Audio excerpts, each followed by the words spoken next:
Supermarket के लिए software कौन सा लेना चाहिए? हेलो एवरीवन, सुपरमार्केट के लिए सॉफ्टवेयर कौन सा लें? सुपरमार्केट के लिए सॉफ्टवेयर लेना है तो कितने तक का आएगा? क्या इस कंपनी का सॉफ्टवेयर सही है लेना सुपरमार्केट के लिए? ये कुछ ऐसे सवाल हैं दोस्तों जो आम तौर से मुझसे पूछे जाते हैं। तो आज इस वीडियो में हम बात करेंगे सॉफ्टवेयर के बारे में और डिटेल में डिस्कस करेंगे कि हमारे सुपरमार्केट में सॉफ्टवेयर फाइनलाइजेशन के टाइम पे हमको किस किस पॉइंट के ऊपर ज़्यादा ध्यान रखना चाहिए। सो दोस्तों, कौन सा कितने का इस कंपनी का सही रहेगा नहीं रहेगा, इन सवालों की बजाय हमें सबसे पहले सवाल जो करना है सॉफ्टवेयर को फाइनल करने से पहले कि क्यों, वाई। तो सबसे पहले हमें ये क्लियर होना चाहिए कि हम अपनी सुपरमार्केट के सॉफ्टवेयर अगर ले रहे हैं तो क्यों ले रहे हैं, क्योंकि हमें अपनी सुपरमार्केट को एक ऑटोमेशन मोड पे चलाना है। जैसे कि मैंने अपनी पिछली वीडियो में भी ऑटोमेशन के बारे में ये बताया है कि अगर आपका सुपरमार्केट ऑटोमेशन पे चलेगा तो दो ही तरीके से चलता है, पहला आपके मैन पावर के ऊपर और दूसरा आपके सॉफ्टवेयर के ऊपर। किसी भी सॉफ्टवेयर को सुपरमार्केट में फाइनल करने से पहले हमें 5 चीज़ों की इंफॉर्मेशन होनी बहुत ज़रूरी है। इन 5 चीज़ों को 5 स्टेप्स को हम डिटेल में डिस्कस करेंगे और उसके लिए आज फिर मैं आपको अपनी कंप्यूटर स्क्रीन पर ले जाऊँगा और वहाँ पे एक माइंड मैप के थ्रू एक चार्ट के थ्रू आपको डिटेल में समझाने की कोशिश करूंगा कि वो कौन से 5 स्टेप हैं जो हमारे सॉफ्टवेयर सिलेक्शन के लिए बेसिक इंपॉर्टेंट पॉइंट हैं, और अगर हमने वो पॉइंट के ऊपर सही से सिलेक्शन कर लिया, सही से उसकी इंक्वायरी कर ली, तो हम एक बहुत अच्छा और बहुत बजट वाला सॉफ्टवेयर सिलेक्ट कर सकते हैं। तो अब हम आ गए हैं अपनी कंप्यूटर स्क्रीन के ऊपर। यहाँ पर आप इस माइंड मैप में 2 ऑप्शन देख पा रहे हैं। पहला है billing software for supermarket, second one is software selection. Software selection के ऊपर हम थोड़ी देर के बाद बात करेंगे। अभी हमें बिलिंग सॉफ्टवेयर हमें अगर सुपरमार्केट के लिए फाइनल करना है तो कौन से वो 5 स्टेप हैं, हम पहले उसको ज़रूर। तो अब अगर मैं इसको एक्सप्लेन करता हूँ तो यहाँ पर आपको देखिए वो 5 स्टेप दिखेंगे। सबसे पहला जो स्टेप आता है जिसको हम बोलते हैं इन्वेंट्री मैनेजमेंट, सेकंड जो है आपका वो billing management, third one is banking and cash management, fourth one is man power management and last one is customer management.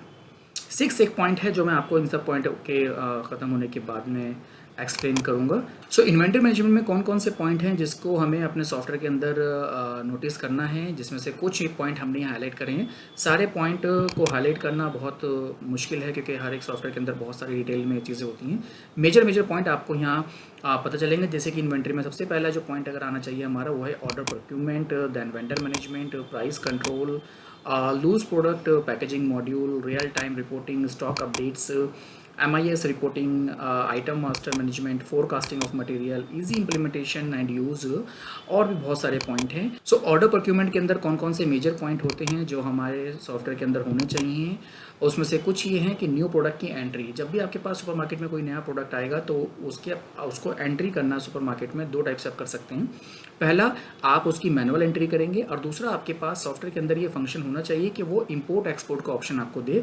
मतलब आप सारे प्रोडक्ट जो हैं वो आप एक एक्सेल शीट में डालें और उसको आप वन टाइम पे ही इंपोर्ट एक्सपोर्ट उसका कर सकें। सेकंड पॉइंट है परचेज ऑर्डर, कि आपके सॉफ्टवेयर के अंदर ये परचेजिंग ऑर्डर का ऑप्शन होना चाहिए कि वो आपके प्रोडक्ट सुपरमार्केट में क्या खत्म हो रहे हैं, कब आपको कहाँ से किससे परचेज करने हैं, उसका परचेज ऑर्डर आपके सॉफ्टवेयर के अंदर बने। नेक्स्ट ऑप्शन है GRN। GRN का मतलब ये होता है कि आपने जब प्रोडक्ट अपने सप्लायर से रिसीव करा है तो उस प्रोडक्ट की फिर आपको सॉफ्टवेयर के अंदर एंट्री करनी है। सो GRN बहुत डिटेल का टॉपिक होता है, लेकिन GRN का ऑप्शन आपका होना बहुत ज़रूरी है आपके सॉफ्टवेयर के अंदर।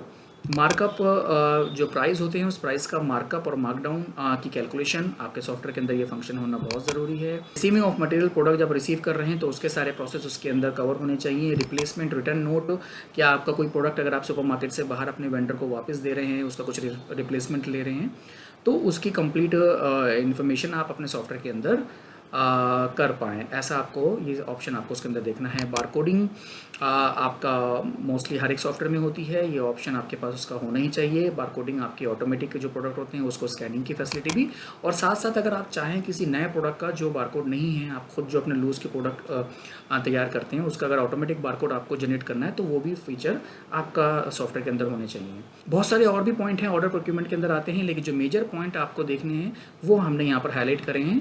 होप आपको इससे एक ऑर्डर प्रोक्यूरमेंट वाले ऑप्शन की इन्फॉर्मेशन मिल गई होगी। नेक्स्ट पॉइंट है वेंडर मैनेजमेंट। वेंडर मैनेजमेंट मतलब जो भी आप प्रोडक्ट अपने सुपरमार्केट के लिए जिस भी वेंडर से परचेज कर रहे हैं, सप्लायर से परचेज कर रहे हैं, उसकी कंप्लीट इन्फॉर्मेशन आपके सॉफ्टवेयर के अंदर फीड होनी चाहिए। वो सारे फंक्शंस होने चाहिए कि आप वेंडर की डिटेल से लेकर उस वेंडर के पास कौन कौन से प्रोडक्ट होते हैं या कौन से प्रोडक्ट आपको उससे कब खरीदने हैं, उसको पेमेंट कब करनी है, वो कंप्लीट इन्फॉर्मेशन वेंडर की आपके सॉफ्टवेयर के अंदर कैप्चर होनी चाहिए। ये सब फीचर उसके आपके सॉफ्टवेयर के अंदर होने चाहिए।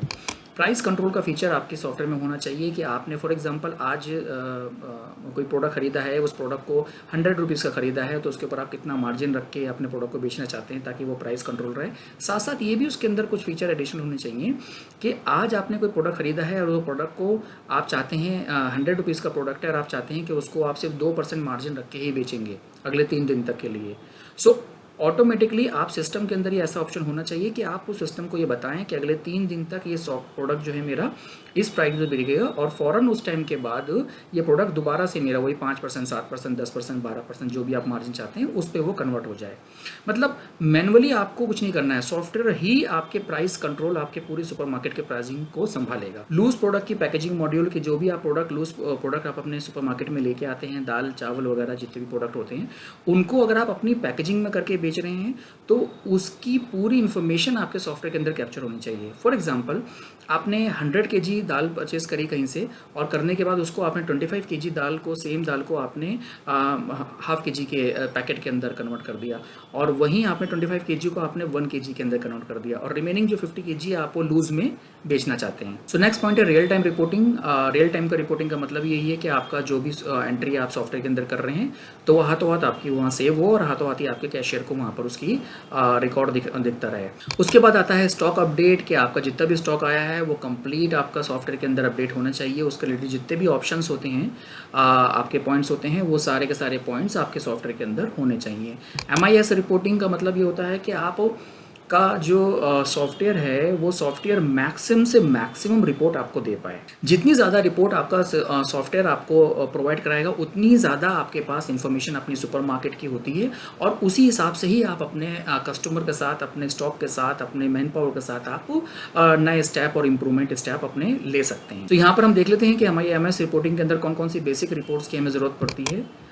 जैसे कि आप यहाँ पर आपको दिख रहा हो कि आपके पास डेली सेल्स रिपोर्ट आपका सिस्टम आपको निकाल के दे, टॉप सेलिंग के प्रोडक्ट जो हैं वो आपको सिस्टम से उसकी रिपोर्ट निकलनी चाहिए, एम्प्टी स्टॉक की report, customer sales report, hourly wise कितनी आपकी सेल हो रही है वो आपका सॉफ्टवेयर आपको बताना चाहिए, कैटेगरी वाइज प्रोडक्ट की रिपोर्ट अगर आपको निकालनी है, आपको सप्लायर वाइज रिपोर्ट निकालनी है, ये सारी रिपोर्ट आपके सॉफ्टवेयर के अंदर फीचर्स होने चाहिए। लो सेल प्रोडक्ट कौन कौन से हैं, जो प्रोडक्ट आपके बिक नहीं रहे हैं, रखे हुए हैं, सॉफ्टवेयर आपको ये बताना चाहिए कि ये प्रोडक्ट हमारा नहीं बिक रहा है, उसकी रिपोर्ट आप इजीली अपने सॉफ्टवेयर से निकाल पाएँ। Vendor, manufacturer, supplier wise product report आपके सिस्टम से निकल के आनी चाहिए। स्टॉक की रिपोर्ट, कंप्लीट स्टॉक की रिपोर्ट एनी फॉर्मेट में, ये सारी रिपोर्ट आप इजीली अपने सॉफ्टवेयर से निकाल पाएँ। वेंडर पेमेंट रिपोर्ट, कितना आपको पेमेंट गया, कितना बैलेंस है, किसको कब देना है। ऑडिट रिपोर्ट आपकी सिस्टम से, और भी बहुत सारी रिपोर्ट्स होती हैं। जितना मैक्सिमम से मैक्सिमम आपका सॉफ्टवेयर आपको रिपोर्टिंग प्रोवाइड करा पा रहा है उतना ही सॉफ्टवेयर आपके लिए बेटर रहेगा। नेक्स्ट पॉइंट है आइटम मास्टर मैनेजमेंट, जो आपका पॉइंट आपके सॉफ्टवेयर के अंदर होना चाहिए। फोरकास्टिंग ऑफ मटेरियल, कब मटेरियल आपको ऑर्डर करना है, किससे ऑर्डर करना है, ये सारा कैलकुलेशन सॉफ्टवेयर के अंदर इसका ऑप्शन होना चाहिए ताकि आपको सिर्फ क्लिक के बेसिस पे ही सारी इन्फॉर्मेशन मिल जाए और आप अपने कस्टमर को एक अच्छी तरह से अपनी सर्विस दे पाएँ। तो यूज़ आपका सॉफ्टवेयर होना चाहिए, क्योंकि मैंने ये कई बार देखा है कि बहुत सारे सॉफ्टवेयर हैं जो ये सब फीचर्स कवर करते हैं और भी बहुत सारे फीचर्स के अंदर कवर करते हैं, लेकिन बहुत ज़्यादा कॉम्प्लिकेटेड होते हैं। उनको इतना कॉम्प्लिकेटेड बना रखा है कि वो यूज़ करना, किसी को समझा पाना ट्रेनिंग के तौर पे आपके एम्प्लॉयज़ को बहुत मुश्किल हो जाता है। और बहुत सारे पॉइंट है, लेकिन इन्वेंट्री में ये बेसिक पॉइंट अगर आप कवर करेंगे तो आपको बेसिकली इन्वेंट्री के जो फंक्शंस हैं उसके बारे में कंप्लीट इन्फॉर्मेशन मिल जाएगी। सो बढ़ते हैं बिलिंग मैनेजमेंट के ऊपर और देखते हैं कि कौन कौन से पॉइंट हैं जो हमें बिलिंग मैनेजमेंट के अंदर हमको नोटिस करना चाहिए सॉफ्टवेयर सिलेक्शन के टाइम पे। जिसमें पहला पॉइंट आता है क्लियर और सिंपल डैशबोर्ड। इसका क्या मतलब है कि आपका जो डैशबोर्ड आपका सॉफ्टवेयर का हो, जहाँ पर आपको basic information at any point of time आप देख सकें, वो बहुत क्लियर और सिंपल मॉडल के हिसाब से होना चाहिए। एक एग्जाम्पल के तौर पर मैं आपको यहाँ इमेज दिखा देता हूँ। ये ज़रूरी नहीं है कि ऐसा ही लेआउट हो, हर एक सॉफ्टवेयर का अलग अलग पैटर्न होते हैं, लेकिन आपको एक आइडिया देने के लिए कि आप जब अपने सिस्टम के अंदर लॉगिन करें तो वहाँ पर आपको जो बेसिक इन्फॉर्मेशन डेली बेसिस पे आपको चाहिए होती है वो आपको वहीं फ्रंट पे दिख जाए, आपको अंदर जाके उसकी रिपोर्टिंग निकालनी ना पड़े। सो डैशबोर्ड आपका कुछ इस तरीके से होना चाहिए जहाँ पर आपको एक बेसिकली आपको क्या बेसिकली जानना होता है कि मेरी टोटल सेल कितनी हो रही है, मेरा मार्जिन कितना हो रहा है, तो वो यहाँ पर ग्राफ के तौर पे दिख जाए। टोटल वैल्यू आपके सेल की जो है उस दिन कितनी हुई है, उसमें मार्जिन आपका कितना निकला है, आपके टॉप के जो कस्टमर हैं वो कौन कौन से हैं उसकी डिटेल यहाँ पर आ जाए। टॉप के आपके जो सप्लायर कौन कौन से हैं, मतलब उस दिन कौन कौन से प्रोडक्ट आपके किस सप्लायर के ज़्यादा बिके हैं, आपका जो पेमेंट रिसीव हुआ है वो कैश में, क्रेडिट में या आपका दूसरे मीडियम के थ्रू कैसे हुआ है, वो उसका यहाँ चार्ट आराम से आ जाए। टॉप आपके प्रोडक्ट कौन कौन से बिक रहे हैं वो यहाँ रिपोर्ट आ जाए, ग्राफिक, मतलब एक बेसिक आइडिया आपको ऐसे ही देने की ज़रूरत है कि आपका जो डैशबोर्ड है वो बहुत ही सिंपल तरीके से हो। सो बिलिंग मैनेजमेंट जो सेकंड पॉइंट आपका होगा वो होगा कस्टमर डिटेल, कि आपके पास जो भी कस्टमर आ रहा है उसके आपके कॉन्टैक्ट इन्फॉर्मेशन, उसका नाम, उसका नंबर, जितना मैक्सिमम से मैक्सिमम इन्फॉर्मेशन आप अपने कस्टमर के ले सकते हैं वो सब फीचर आपके सॉफ्टवेयर के अंदर होने चाहिए। आपके टॉप कस्टमर कौन कौन से हैं उसकी लिस्ट आप सिस्टम से अपने निकाल पाएँ, टॉप सप्लायर आपके कौन कौन से हैं उसकी आप लिस्ट अपने सॉफ्टवेयर से निकाल पाएँ। Different mode of payment acceptance का आपके अंदर सॉफ्टवेयर के अंदर ऑप्शन होना चाहिए। टोटल सेल रिपोर्ट आपको चाहिए तो कभी भी आप आराम से निकाल सकें, आवरली बेसिस पे आपकी कितनी सेल हो रही है वो आप आराम से निकाल सकें, कस्टमर की इन्फॉर्मेशन पूरा कैप्चर कर सकें, बिल वाइज रिपोर्ट अगर आपको निकालनी है तो वो आप आराम से निकाल सकें। अनकलेक्टेड बिल, कोई ऐसे बिल हैं जो कि अभी उसके इशू नहीं हुए हैं तो वो इन्फॉर्मेशन आप चेक कर सकें। अनसेफ बिल अगर कुछ हैं सिस्टम के अंदर, कोई आपके कैशियर ने कुछ प्रोडक्ट को स्कैन कराया लेकिन उसको बिल में कन्वर्ट नहीं करा, तो सिस्टम वो चीज़ कैप्चर कर ले कि वो क्यों स्कैन हुआ था।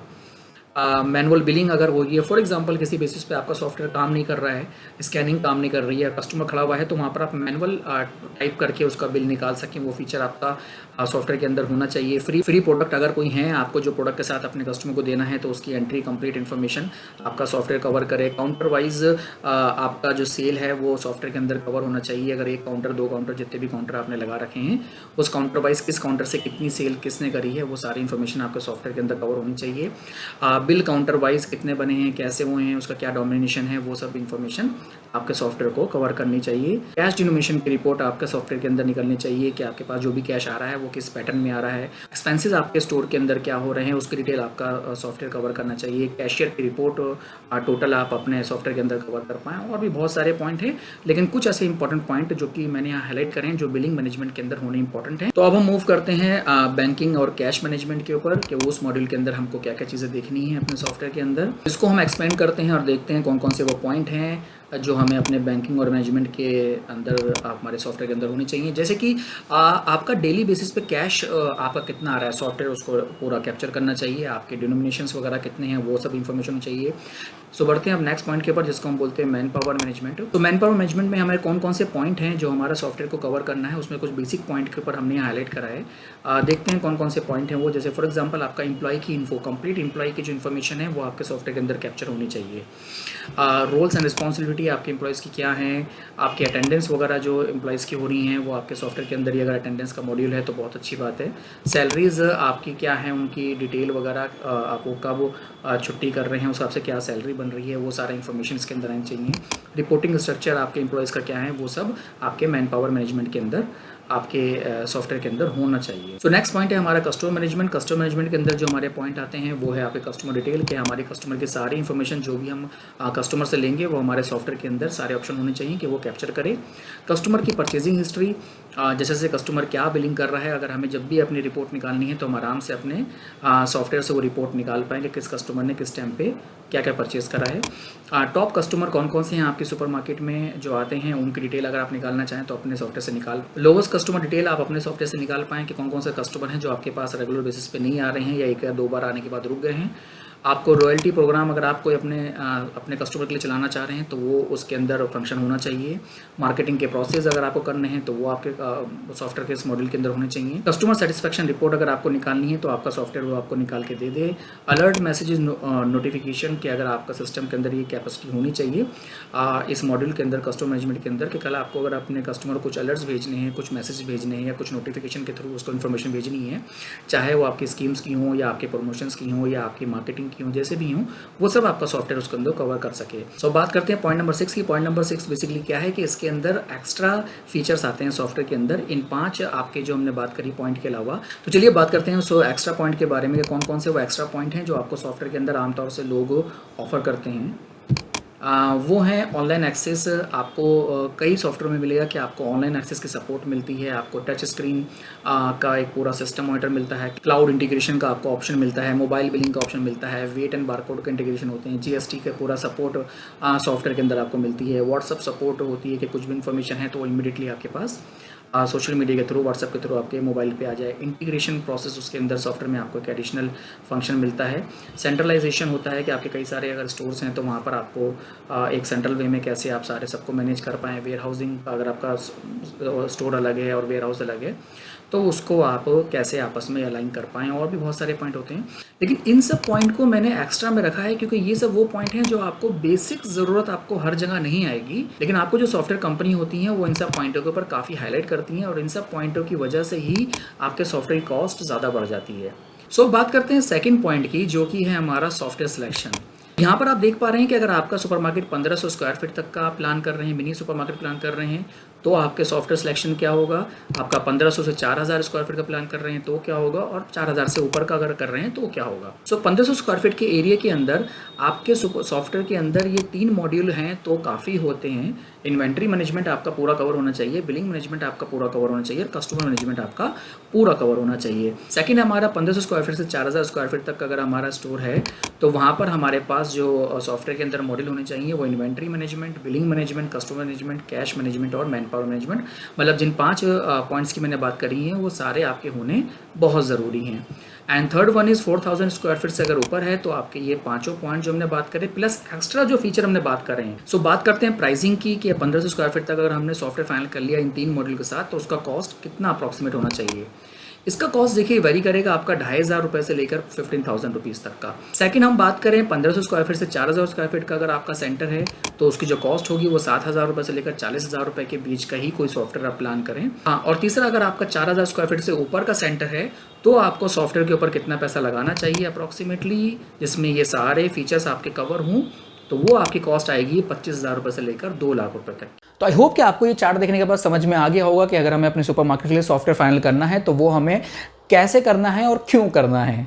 हो सकता है यहाँ पे कुछ लोगों के सवाल हों कि सर अगर आपने जो फीचर्स बताए हैं अपने चार्ट के अंदर वो अगर मल्टीपल सॉफ्टवेयर में सेम मिल रहे हैं तो फिर हम कौन सा सॉफ्टवेयर चूज करें। उसके लिए आपको 3 स्टेप का ध्यान रखना है। Step number one, budget of the software, उस सॉफ्टवेयर की कॉस्ट कितने की है। Second, service of that company, कि वो कंपनी आपको सर्विस कैसे प्रोवाइड करा रही है, वो सपोर्ट कैसे देती है। अगर आप किसी प्रॉब्लम में, किसी फंक्शनलिटी के अंदर कुछ इशू फेस करते हैं तो वो आपको उसकी कस्टमर सर्विस सपोर्ट कैसी है। और स्टेप नंबर 3, आपके सुपरमार्केट का एरिया कितना है।